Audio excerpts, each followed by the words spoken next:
nutrient deficiencies or anomalies are the different challenges we see in our birds by the reason of the shortage or an excess of a particular nutrient in the feed. So when you have an excess of a particular nutrient in the feed, it causes for the manifestation of undesired cases or undesired scenarios in your farm or among your birds, right? So it's very important we know these anomalies so that when we experience them, we can readjust the feed or readjust our ration so that so if for instance there is a shortage of a particular nutrient and it's showcasing in your birds, then you would have to readjust the feed so that it's supplied in a sufficient level.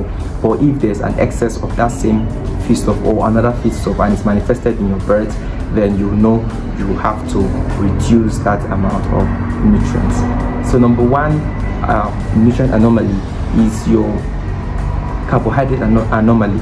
Now your carbohydrate anomaly is manifested when your birds are fed with too much carbohydrates, right? So when there's too much carbohydrates in your birds, two things that will happen. First thing that the first thing that will happen is that your birds will be hyperactive, right? And they won't grow very quickly because it's when there's too much of carbohydrate, it means there's a little amount of protein. That means in the feed, the carbohydrate is taking more portion than protein. So they will be hyperactive because carbohydrate supplies your birds with energy. So they'll be hyperactive, and secondly, they will not grow well because protein that's supposed to make them grow well is missing in the feed, right? So this is the first manifestation, manifestations of your carbohydrate anomaly.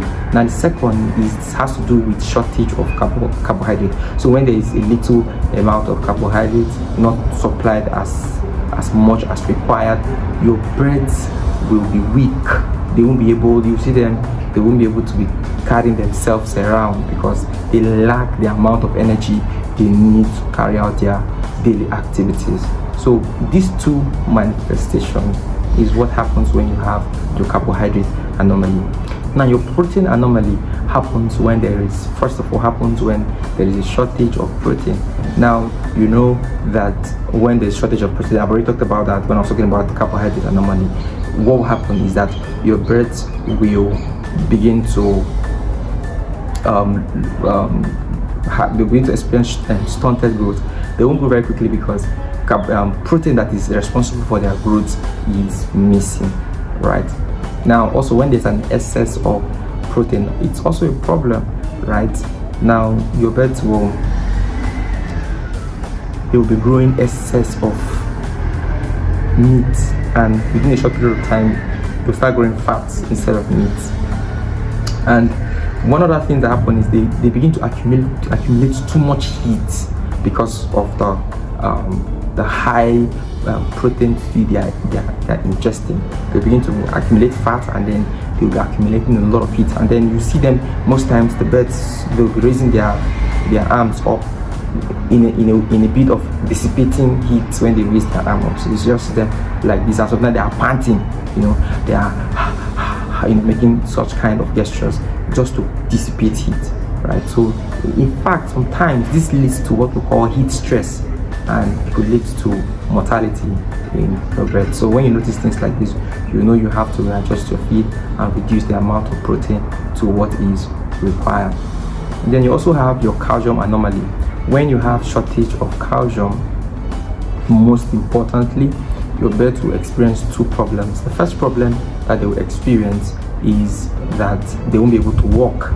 So you must have seen birds that I think you see the pictures, some of the pictures of birds that have this anomaly, right? So you see that these birds will not be able to walk. They'll become paralyzed, right? Because they lack enough calcium to strengthen their bones to carry their weight. And the second manifestation of calcium anomaly is actually that of poor egg formation. So the shell of the eggs will not be so strong because there's not enough calcium to be able to form strong shells, so the eggs will be breaking quickly. And then you also have cases of abnormal shapes of your egg. So when you have these problems, you know that calcium is not enough in the feed, and then you correct that. Now the essence of noting all this is so that you correct your feed ration, you correct what's missing or what's excess in your very feed. And these are the things that I've said that are the signs that you could see to know what anomaly is predominant in your breast. Now please note that there are diseases that could manifest in the same signs as I stated earlier. So these anomalies can only be ascertained when your birds are healthy. So if your bird is not active, it could be a disease. If your birds are panting, it could be a disease. So the first diagnosis should not be nutrient anomaly. The first diagnosis should be as pertaining to their health. If they are healthy and you still experience this, in fact, paralysis paralysis is a sign of a disease in your poultry bed. So if you experience these things, the first thing to do is to know if they are healthy. If they are healthy, then definitely it's a nutrient deficiency, so that we don't run into complications in diagnosis. So the remedy for your nutrient anomaly is to change your ration. That's the simplest solution to your nutrient anomaly. So once you experience there's an excess of protein, you go back to your ration and adjust your protein. If there's an excess or shortage of carbohydrate, you go back to your ration and make those corrections. So with all these corrections being made in your ration, your birds will be fine again. And if you are into commercial feeds and you experience some of these anomalies, you know you need to get a different kind of feed so that your birds will stop experiencing stunted growth, will stop experiencing paralysis and hyperactive necks, and you know, a lot of all those things I've mentioned. So